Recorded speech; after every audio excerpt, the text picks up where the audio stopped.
আসসালামাইকুম viewers, welcome back to my channel my life management. কেমন আছেন আপনারা? আজকে আবার রেডি হয়ে যাচ্ছি। আজকে একটা কিন্তু বিশেষ কারণ আছে, আমার বাসায় গেস্ট আসবে ভিউয়ার্স। তো গেস্ট আসার জন্য আমি তাড়াতাড়ি রেডি হয়ে গেলাম। রান্নাবান্না কিন্তু মোটামুটি শুরু করেছি, বাট শেষ করি নাই। চলেন রান্নাটা এখন আপনাদেরকে নিয়ে শেষ করে ফেলি। তো ভিউয়ার্স, এই যে দেখুন গেস্টের জন্য কি কি করলাম। এই যে ভিউয়ার্স দেখুন, এই যে মুরগির রোস্ট করা হয়েছে গেস্টের জন্য, মুরগির রোস্ট। আর এখন পোলাও বসাবো। তো ভিউয়ার্স, এই যে গরুর গোস্ত কেটে রেডি করে রাখছি। তো এই বড় ডিশে কিন্তু ভিউয়ার্স আজকে গোস্ত করবো, আর ছোট ডিশে পোলাও করবো। কারণ হচ্ছে আজকে আমার বাসাতে গোস্তটা বেশি রান্না করা হবে।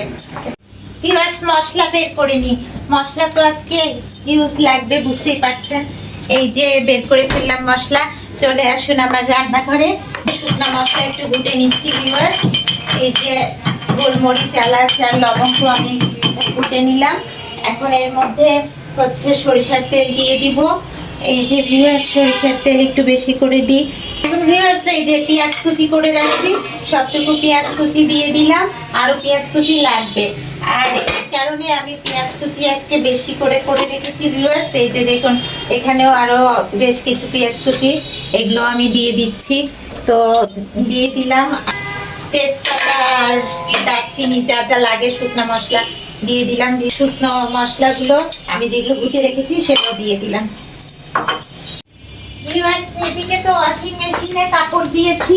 তো ওয়াশিং মেশিনে কাপড়টাও হয়ে গিয়েছে, আমি ওয়াশিং মেশিন অফ করে দিচ্ছি। বাসার সব কাজ তো আমাকে করতে হয়, বুঝতেই পারতেছেন। এই জন্য আমাকে একটু প্রম্পটলি সব করতে হয়, কারণ যদি আমি প্রম্পটলি মানে সুইফটলি কাজ না করি তাহলে তো হবে না। তো এই কাপড়গুলো পরে মেলার ব্যবস্থা করা হবে। ওয়াশিং মেশিনটা বন্ধ করে দিলাম। তো এখন আমি এনার্জি গেইন করার জন্য একটু দই খাবো, কারণ ভিউয়ার্স বুঝতেছেন আজকে আমাকে রান্না বান্না নিয়ে ব্যস্ত থাকতে হবে, আর গেস্ট আসলে একটু ব্যস্ততা তো হয়। তো আমি এখন এনার্জি গেইন করার জন্য এই যে টক দই কিনে নিয়ে আসছি। আজকে বানাই নাই, আর একটা টক দইও আছে আমার। এই যে ভিউয়ার্স, আর একটা টক দইও কিনেছি আমি, 2টা টক দই কিনেছি। এই যে আর একটা টক দই, তো এটা থাক, আর ওইটা বের করেছি, ওইটা আমি খাবো। তো আজকে ভিউয়ার্স বুলেট কফি বানানোরও সময় নাই আমার। আজকে আমি কি খাবো জানেন? এই যে নেসক্যাফে কফি একটা বানাই খেয়ে নিব, কারণ আজকে বুলেট কফি বানাই খাবো, ওই সময় আজকে আমার নাই। তো আজকে আমি নেসক্যাফের কফি বানাই খেয়ে নিব। আর নেসক্যাফের কফি তো আর অত ছাকা লাগবে না, আর ঘিও দেওয়া লাগবে না, এক্সট্রা ভার্জিন কোকোনাট অয়েলও দিতে হবে না, তাই না বলেন? শুধু কেটে খেয়ে নিব। তো ভিউয়ার্স, এই যে আমি কাটতেছি। ভিউয়ার্স, গোস্ত সব দিয়ে দিচ্ছি আমি। এই যে দিয়ে দিলাম। আল্লাহর রহমতে গোস্তগুলো কেটে রেডি করে রেখেছিলাম। এখন গোস্তটা দিয়ে দিলাম। আজকে আমি পুরা গোস্তটাই সব ধরনের মশলা দিয়ে কষাই দিব। তো এই যে পুরা আদা রসুন বাটা দিয়ে দিলাম, এরপরে দিব হচ্ছে রসুন বাটা। তো ভিউয়ার্স, এই যে দেখুন রসুন বাটাও আমি সবটুকু দিয়ে দিলাম। এখন এর মধ্যে দিব হচ্ছে পানি। তো এই যে পানি দিয়ে দিলাম ভিউয়ার্স। এখন এই যে জিরার গুঁড়া দিয়ে দিচ্ছি। কালকে তো সব কন্টেনারে ঢুকাই রাখছি, আপনারা দেখছেন। ভিউয়ার্স, আমি আগে বিয়ের পরে প্রথম কিন্তু রান্না করতাম না, কারণ আমি রান্না জানতামও না। আর আমি তখন সার্ভিস লাইফে ছিলাম, চাকরি বাকরি করতাম। প্রায় 14 বছর আমি চাকরি বাকরি করেছি, যার জন্য আমার রান্না করা কখনোই হয় নাই, মানে হয়ে উঠে নাই। আমি রান্না করতে এত ইন্টারেস্ট ফিল করতাম না। তো বিয়ের পরে এই 12 বছর পরে কিন্তু এসে আমি, এখন তো আর চাকরি করি না, চাকরি ছেড়ে দিয়েছি, যেহেতু আমার শরীরের ওজন মেনটেন করতে হবে। আপনারা তো জানেন আমি 50 কেজি ওজন কমিয়েছি। তো এই কারণে আমি এই শরীরের ওজন মেনটেন করার জন্য এখন চাকরি বাকরি ছেড়ে যেহেতু বাসায় থাকি, এখন আমি আবার রান্নাতে একটু ইন্টারেস্ট পেয়েছি। বাসায় রান্না বান্না আমি নিজেই করি। তো ভিউয়ার্স, এই যে দেখতেছেন, আর আপনাদের সাথে তো ব্লগ শেয়ার করি। আর এটাও কিন্তু বলি যে আমি কিন্তু রান্না ভালো জানি না, আমি যেটুকু পারি সেটুকুই করে আপনাদেরকে দেখাই। আর বাসাতে রান্না বান্না তো এখন আমাকেই করতে হয়, কারণ আমি কোনো হেল্পিং হ্যান্ড রাখি না, সমস্ত রান্না আমি নিজেই করি। ভিউয়ার্স, এখন ওভেন থেকে আমার কফিটা বের করি। কফিটা তো হয়ে গিয়েছে। এটা তো আর বুলেট কফি না, ছাকার ঝামেলা নাই। একটু চুমুক দিয়ে 2 ঢোক খেয়ে নিই, তারপরে আমি রান্নাটা করতে যাই। আজকে একটু অন্যরকম লাগছে, কারণ অন্য কফি খাচ্ছি তো। তো ভিউয়ার্স, আজকে এই যে এখানে বসাতে হবে আবার পোলাও। ভিউয়ার্স, আমি ইলেকট্রিক চুলাতে পোলাও বসাবো, তো ইলেকট্রিক চুলাটা অন করে নিচ্ছি। এই যে চুলা অন করে নিলাম, এখন চুলাতে পোলাও বসাই দিব। সকালের দিকে আপনারা তো জানেন আমার বাসায় গ্যাস থাকে কম, তো এই যে একটু পোলাওয়ের জন্য তেল দিয়ে দিলাম। এখন হচ্ছে এর মধ্যে এই পেঁয়াজ কুচিগুলোও দিয়ে দিলাম।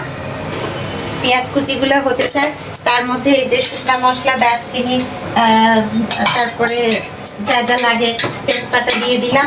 আর ভিউয়ার্স, একটু এলাচ, লবঙ্গ আর গোলমরিচ, এগুলো তো আমি একটু ঘুটে নিই, তো একটু ঘুটে নিই ভিউয়ার্স, ঘুটে তারপরে দিব।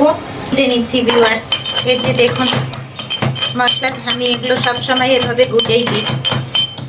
জানি না আমার রান্না করার প্রসেস ঠিক হয় কিনা, কিন্তু আল্লাহর অশেষ রহমতে আমার ফ্যামিলি মেম্বাররা আমার রান্নার প্রশংসাই করে। আমার পাশে যেসব মেহমানরা আসে তারাও আমার রান্নার প্রশংসা করে। কিন্তু রান্না কিন্তু আমি করতেছি বিয়ের 12 বছর পরে, বুঝতেই পারতেছেন। তাই 12 বছর পরে আমার রান্না আসলে কেমন হয় আমি নিজেও বুঝি না, তবে সবাই কিন্তু আমার প্রশংসাই করে। আচ্ছা, ওকে ভিউয়ার্স, এটা দিয়ে দিলাম। এখন এর মধ্যে একটু বাটা মশলাও দিয়ে দিব। এই যে আমি একটু রসুন বাটা দিয়ে দিচ্ছি। আপনারা তো জানেন যে মশলাও আমি নিজে বেটে রেডি করে রাখি। মানে এখন আমি একেবারে পাকা রাঁধুনি হয়ে গেছি। 12 বছর রান্না না করলেও এখন আমি একদম পাকা রাঁধুনি হয়ে গেছি। বাসায় কোনো হেল্পিং হ্যান্ডও রাখি না, সব কাজ নিজে করি। তাহলে বোঝেন আমি কত বড় পাকা রাঁধুনি হয়েছি। আসলে সব রাঁধুনি হওয়ার পিছনে কারণ হচ্ছে আমার ওজন মেনটেন করতে হবে। আর এই কারণে ওজন মেনটেন করার জন্য আমি বাসায় কোনো মেড রাখি না, নিজে সব কাজ করি। তো পেঁয়াজ বাটা পুরোটা দিব না, একটু পেঁয়াজ বাটার পানি দিলাম। তো ভিউয়ার্স, এখন মোটামুটি আমার মশলা দেওয়া হয়েই গেছে। এর মধ্যে এখন হচ্ছে যেটা দিব সেটা হচ্ছে একটু ঘি দিব। ঘি নিয়ে আসি ভিউয়ার্স, এই যে আমার অর্গানিক ঘি, যেটা দিয়ে আমি বুলেট কফি খাই, কিন্তু ওই ঘি তো আমি রান্নাতে দিব না। ওই ঘিটা শুধুমাত্র আমার বুলেট কফির জন্য। এই যে আরেকটা ঘি কিনে রেখেছি, এই ঘিটা আমি হচ্ছে আপনার রান্নাতে দিব।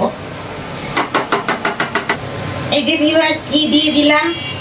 ভিউয়ার্স, এই যে গুঁড়া দুধ দিব একটু। আপনারা তো জানেন যে আমি পোলাওতে গুঁড়া দুধ দিতে পছন্দ করি, তো নিয়ে আসলাম। একটু গুঁড়া দুধ দিয়ে দিব, খুব বেশি পরিমাণে না, সামান্য পরিমাণে গুঁড়া দুধ দিচ্ছি। তো দিয়ে দিলাম ভিউয়ার্স গুঁড়া দুধ। এখন এর মধ্যে একটু পানি দেওয়া দরকার। ফুটন্ত গরম পানি দিয়ে আমি পোলাওটা বসিয়ে দেবো। তো ভিউয়ার্স, আমার পোলাও এখানে ধুয়ে রেডি করা আছে। সব কিছু আমাকে নিজেই রেডি করে নিতে হয়, তো আমি নিজেই রেডি করে নিয়েছি। তো ভিউয়ার্স, দিয়ে দিলাম পোলাওয়ের চাল। ভিউয়ার্স, এই যে পানি গরম করতে দিব, এই জন্য পানি হিটারে পানি নিচ্ছি ভিউয়ার্স। এখন পানি হিটারটা আমি গরম করতে দিয়ে দিব। হচ্ছে না ভিউয়ার্স, এখন মোটামুটি অতটা স্ট্রাগল করি না, আমার যেভাবে মন চায় রান্নাটা আমি সেভাবেই করে ফেলি। তো ভিউয়ার্স, এখন এই যে পোলাওটা দেখেন, এখন পোলাওটাতে আমি সামান্য একটু নর্মাল পানি দিয়েছি। পোলাওটা একটু হতে থাক, তার মধ্যে গরম পানি দিয়ে দিব। তো এখন আমি একটু কফি আর হচ্ছে দই খেয়ে নিই। এই যে ভিউয়ার্স, কফি আর দই খাচ্ছি।